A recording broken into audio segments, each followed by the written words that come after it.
Hello, everybody. Welcome back to Cosmic Owl Astrology. I am Louise Edington, the Cosmic Owl and Cyberpunk Witch Priestess to the stars, and I am here recording a week ahead forecast for the week beginning today because I'm a little late doing this because I've had a weird week. But anyway, so we're here on February the 22nd, Sunday, and I will take you through till Saturday the 28th.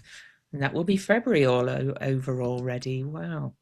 Anyway, before I do dive in, I would like you to check out my series, Reborn Immersion, below. It's taking place 2-day immersion on March 21st, 22nd, and we have an early bird price.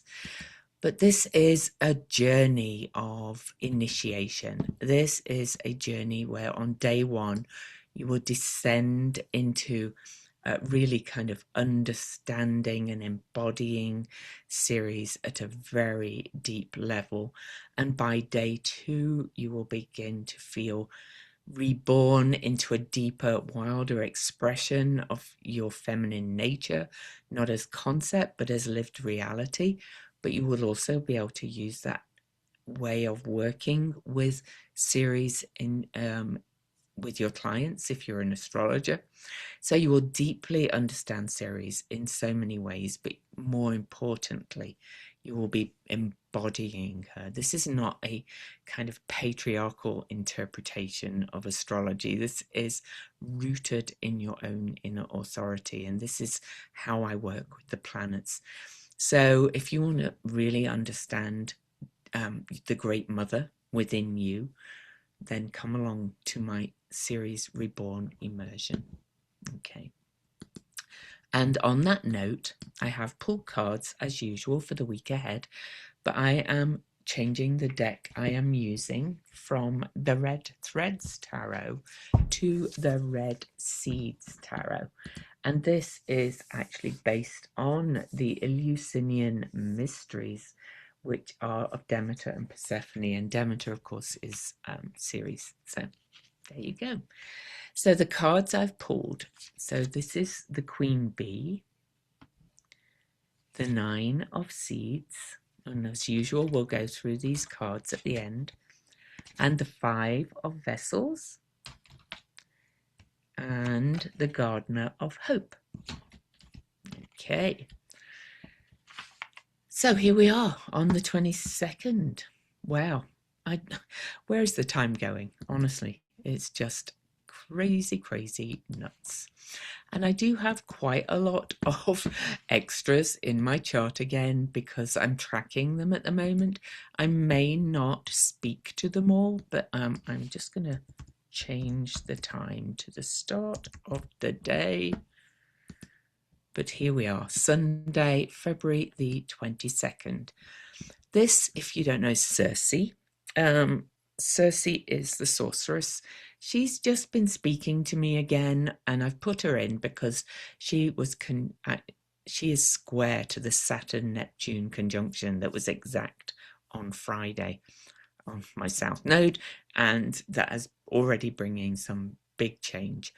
Just a brief mention of some of the things that I've noticed through this Saturn-Neptune conjunction. I follow a writer who's kind of a philosopher kind of guy, and we actually got an email conversation going, and he wrote an article, published it on that day, called The Death of the New Age. Daniel Pinchbeck, his name is. And so Saturn brings clarity and endings, and Neptune can bring illusion and kind of spiritual bypassing. Everything has more than one layer, of course. And with the kind of Deepak Chopra and being in the Epstein files, and it's brought up a lot of the spiritual bypassing and kind of being above everything and not being really down to earth of the New Age movement, so called. Anyway, I wrote to him and I said, you can't make this up, that you wrote that article or published it on that day. about the death of the new age. Anyway, so I think we're moving into a more grounded spirituality with this Saturn-Neptune conjunction. Other things have come up too, of course, but this is where we're at. So where are we at the start of this week? Where are we indeed? Well, Mercury is at 21 degrees Pisces now and is getting ready to go retrograde in Pisces, and we'll be looking at that journey all the way through. And there was something else. Mercury was conjunct Nessus, and yes, we've had more things coming out daily about abuses of power. Another one I read an article on this morning was about financial connections or ties between Epstein and Kushner, and Bill Barr's daughter was involved in this as well somewhere. So all these people are kind of from the files making all these connections or finding all these connections. They're not making them, the connections were already there. So anyway, here we are on the 22nd. We don't have many aspects today, so February the 22nd. The sun over here is in Pisces. We're now fully in Pisces season for all you Piscean birthdays. We start the morning with the sun squaring Black Moon Lilith, and Black Moon Lilith is really about shame and vulnerability. She's kind of very Brene Brownie, and Black Moon Lilith is in the sign of Sagittarius, in sign of faith and belief. And in another thing that you cannot make up this morning, I came across some fabulous threads on Threads about the about the patriarchy and the matriarchy. And so I'll be sharing more about that, of course, as well. But, this is how things come to me. I kind of just come across them and I'm like, oh, wow, that's interesting. Okay, so, so I hope I can find it again, actually. Anyway, I found it through that writer who I'm just a bit obsessed with at the moment, Nikita Gill, on her profile on Threads. So I'll be talking more about that as we go forward as well. So anyway, so there's conversations and a light shining on where women have been shamed and kept down by the patriarchy. The sun squaring Black Moon Lilith, you cannot make it up. The only other big aspects for the day are that the moon over here in Taurus, incidentally, the moon is at pretty much at the degree that Ceres will be at on the day of the workshop. So there we go, of the immersion. But the moon, as you can see, is at 3 Taurus, and the moon is started the day with a square to the sun. So, a sextile to the sun, aspect of opportunity, kind of tying in that shame story. But the bigger aspects are that the moon will come over and oppose Haumea, which is rebirth, and square Pluto. Now you can see that Pluto and Haumea are really getting closer and closer to another square by degree. They're both at 4 degrees now. They're actually kind of moving away from each other a little bit, but they will be heading towards another exact square.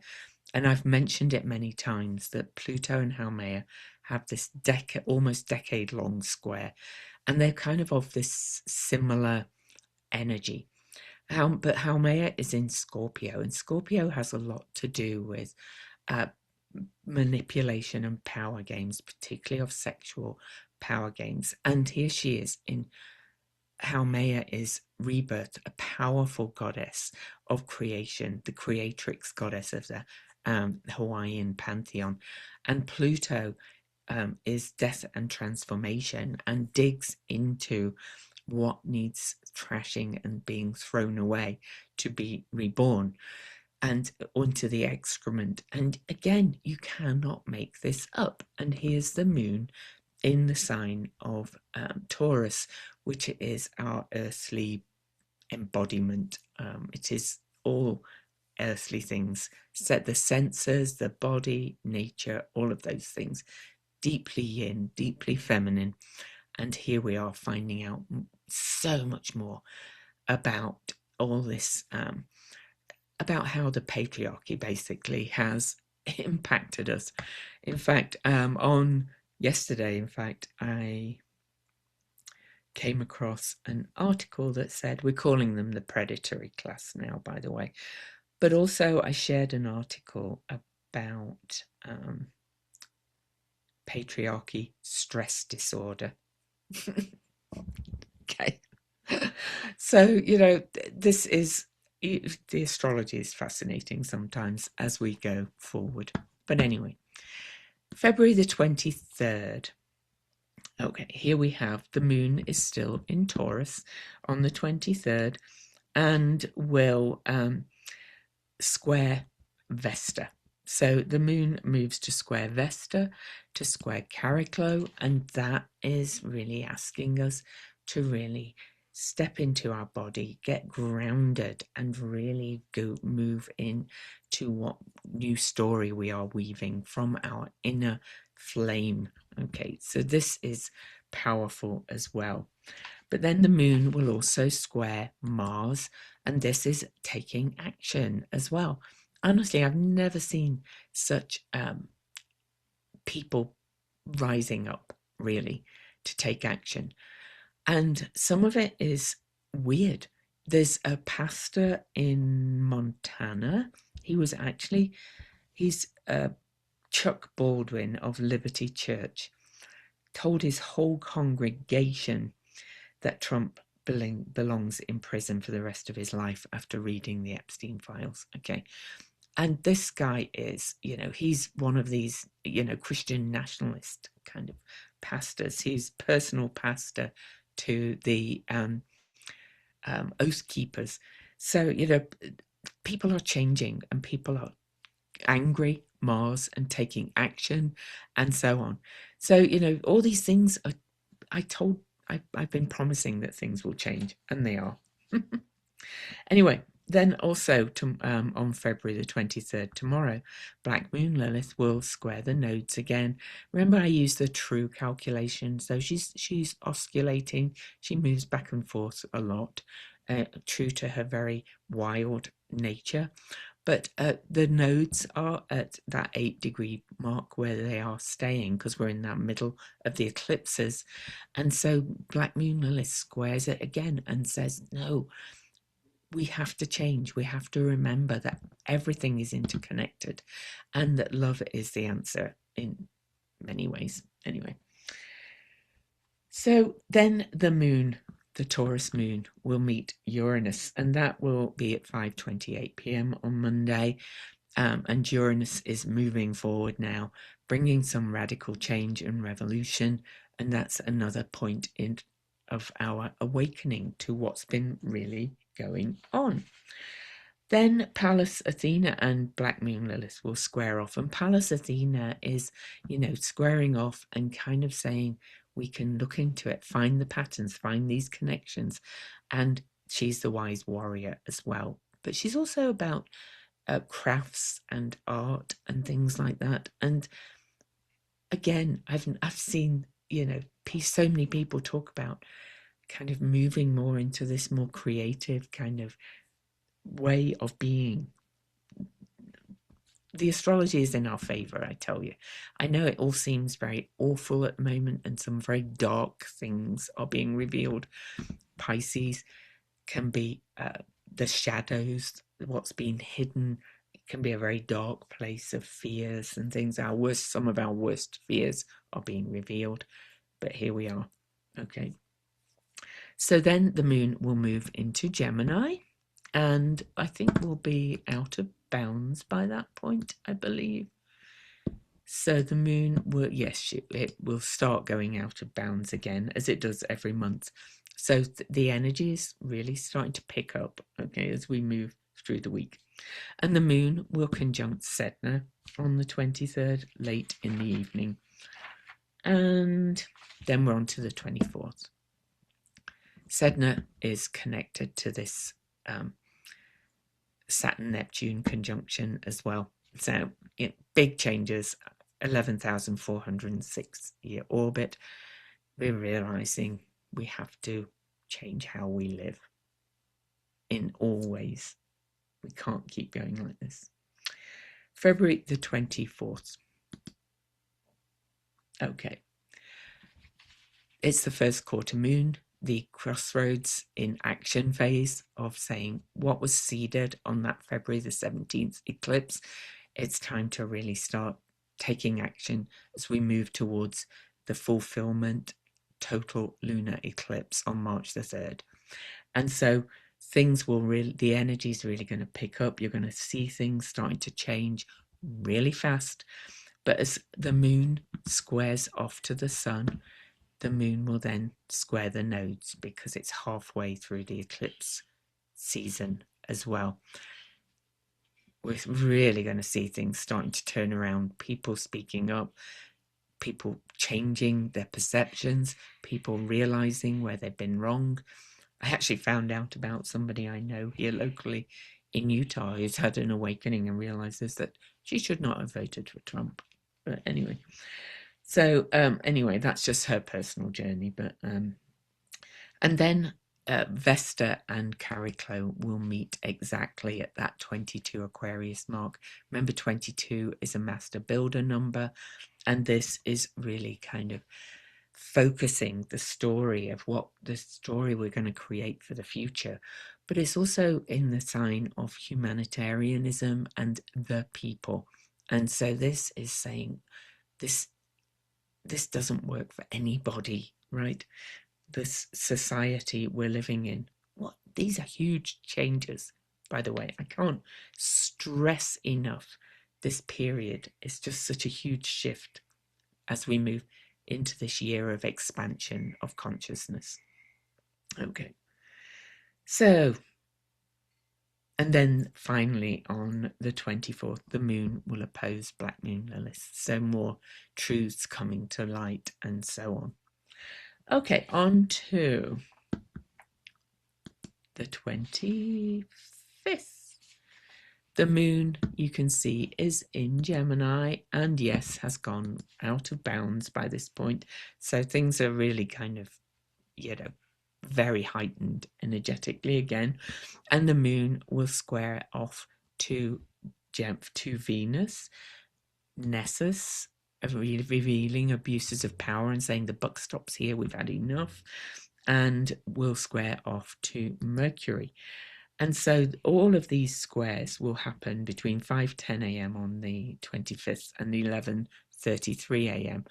And so this is like more information coming to light, more abuses of power, more news around money and women and our relationships, about how the abuses that are going on. It's just stunning, some of the things we're finding out. I have not got time to read them all, but there are a lot of people doing breakdowns. Oh, by the way, there's a fabulous podcast. It's We Can Do Hard Things. It's Glennon Doyle and her sister.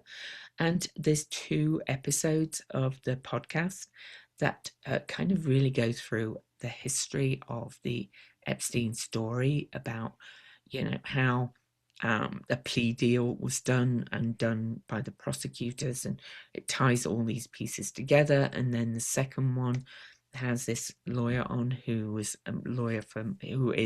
attorney for many of the survivors of the Epstein scandal. But it does a good job of tying these things together. So it's really good. It's just put together in this very clear, systematic form. So thank you to Glennon Doyle's sister, I can't remember her name, for doing the work to put all that together.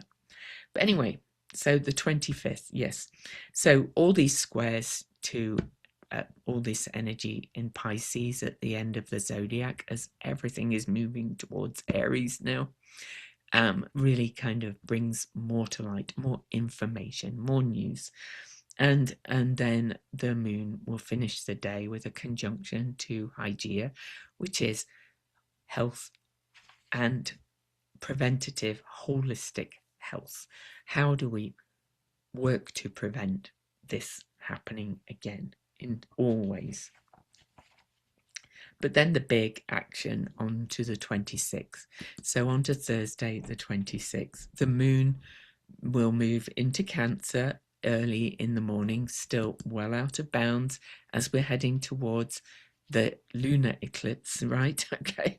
The moon will, of course, square Neptune, square Saturn, and will conjunct Circe.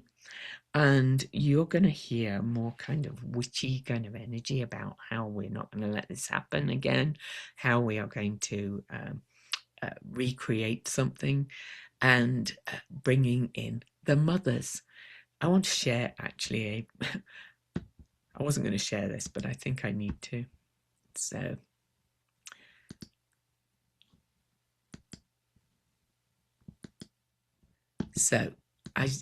I've been saying we're going to head. I don't know if we're going to head to a complete matriarchy, but I think we may actually. Matriarchal in energy, all right. So mother-centered. This is why the return of the mother series Reborn is so important. Balance, gift economy, honoring life as sacred, reciprocity, regeneration, love, and community. This is what's coming, all right? But this was domination of the fathers. This is what we've been living. Greed, violence, individualism, domination, exploitation, hierarchy, scarcity, and separation. And the illusion of separation, that everything is separate. It isn't. This is where we're moving towards.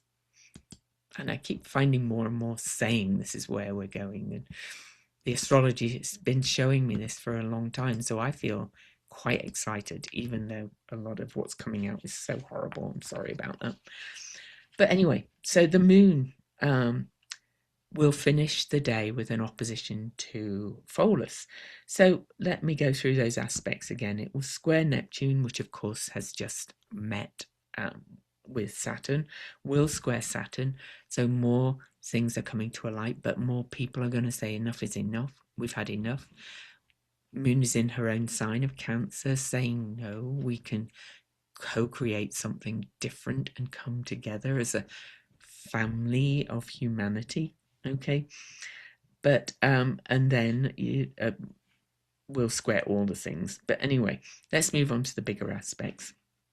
So the bigger things on the 26th is that Mercury will station retrograde at that 22 master builder number again. So Mercury goes retrograde. Please don't sweat the small stuff with Mercury retrograde.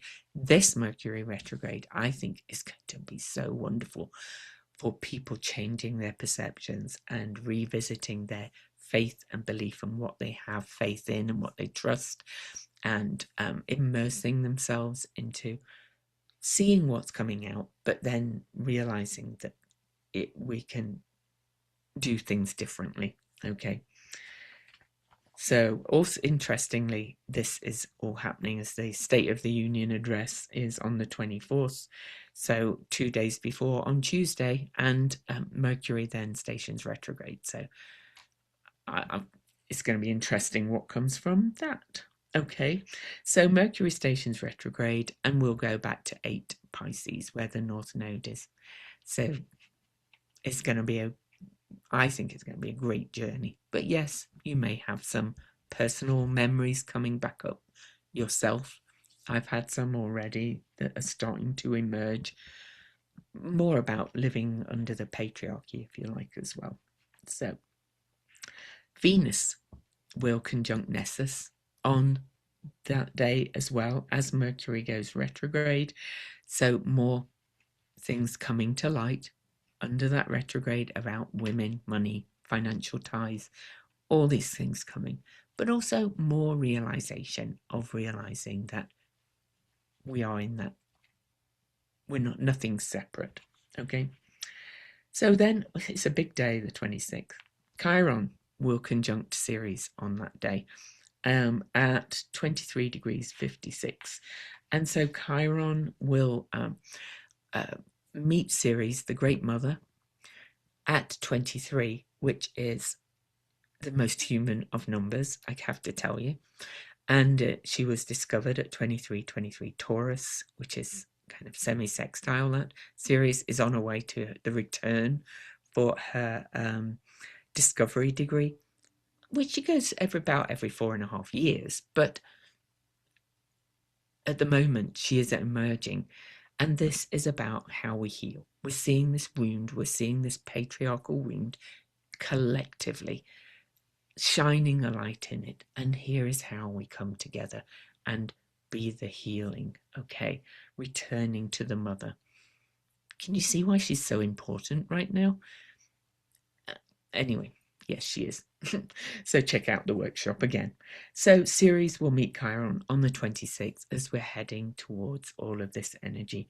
And this is going to say, this is going to really pull us to say everything is connected. We need to be humans together. And with nature. Okay. So 27th. Let's move on to the 27th. The moon is still in her own sign, Cancer, and she meets Jupiter, which is getting ready to station direct. Jupiter is at the station direct point at this point, so is stationed, and this is very close to August the 12th last year when I published my Ceres book. We had a Venus Ceres Sirius conjunction. So let me add Sirius, the fixed star. So I'm sorry this is so long, but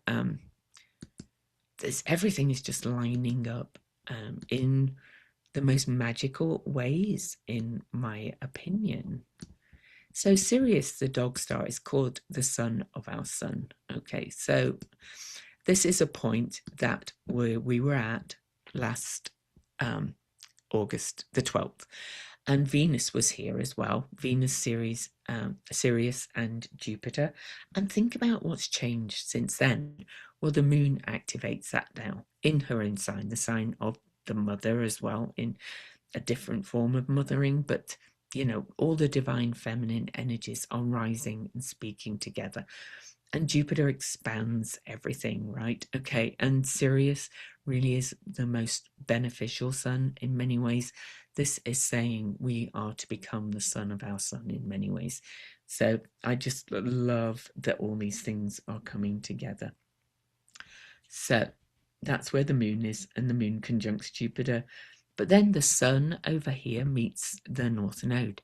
And remember, this is where the nodes sit during the eclipses. 8, a number of stability, but it's also about integrating the material and the spiritual, which is what the collective journey is right now. Okay, realizing about integrating the material and the spiritual in so many ways, with the Saturn-Neptune, all the things coming together. So the sun shines a light on that, where we are headed towards this integration, okay, through this period, which is an amazing period. But then on the 27th, Mars squares Uranus. Now that can be quite a volatile kind of aspect, and these two are, well, Mars is in Uranus sign, but this is people saying we want revolution, we want to change, we want collective revolution globally, because we're realizing that it's all connected.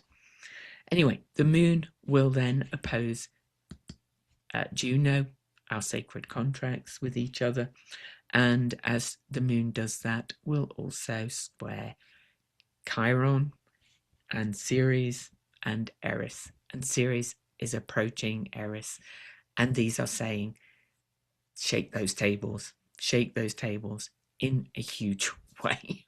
Okay, this is saying we've got to take action to heal. Okay, this is just amazing to me.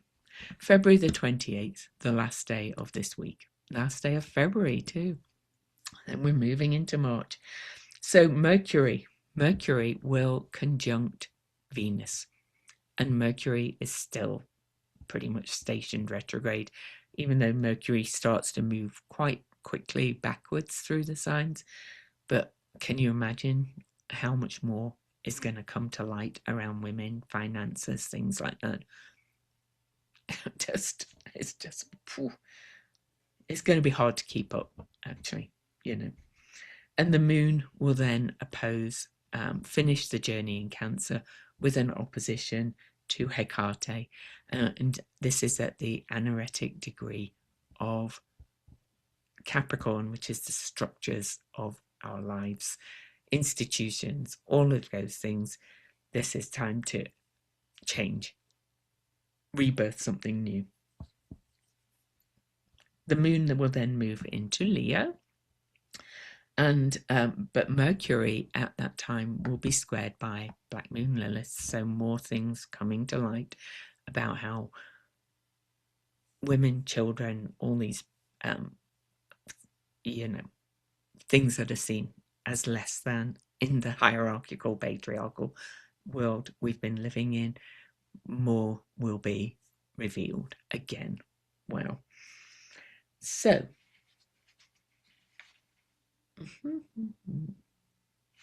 right, let's finish the 28th, because as the moon, in fact, I'll get this one exact, because the moon will oppose Pluto, and of course,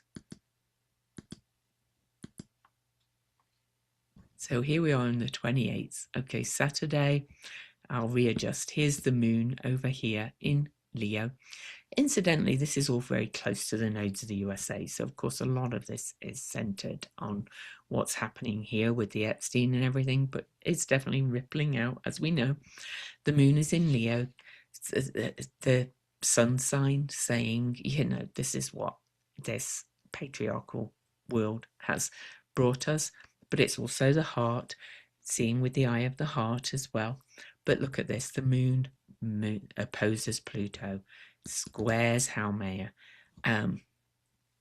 So this is all about the unity of opposites, seeking the larger order, the drive towards peace and harmony, feminine healing and creative energy, by looking at what needs to change. We finish the week with this lovely square, and there are no more aspects really for the rest of that day until the next month. So let's go back to the cards. Sorry if I feel a little bit rambly today, because I feel a little bit foggy, but that's all right. So I wanted to get this out to you anyway. So a reminder, we have Queen Bee, 9 of Seeds, 5 of Vessels, and Gardener of Hope. We've had her before. So let me go to Queen Bee first of all. So in this deck, by the way, which is by the same person that created the Red Threads Tarot that I've been using, the bees are basically the air sign, the mind, swords, if you like, because bees are the mind. Okay, they buzz. It's the buzzing kind of energy. So let's have a look at the Queen Bee. Queen Bee is Artemis. This is saying I am independent, but not independent as in I am above everybody in that patriarchal way. This is I am embodying my personal independence. So the Queen is an aspect of the feminine which describes an independent and perceptive woman.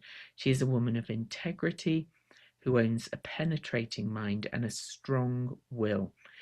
Her wisdom is derived from life experiences that at times have been painful. Plain truths arise from her, but are always accompanied with kindness, empathy, and compassion. She holds pain forever in her heart, but is committed to living an abundant life and holds a deep gratitude for all the joy it brings. This queen is a teacher, a priestess who can offer us insight about our dreams and meditations. Her wisdom is always clear and powerful. Her truth might be difficult to hear and accept, but know that she will never lie to us. There you go. So now we go to the Nine of Seeds. Oh, I'd forgotten how much I love this deck. This is I Am Fruitful. The seeds we planted some time ago have now brought us the fully ripened fruits of our labour. We have tended our creations with love, and our heart is full of gratitude for what we have achieved. It's time to step back from work and celebrate all that we are and all that we have completed. We are enriched. Be proud. The dove in our spirit soaring high, full of joy and satisfaction.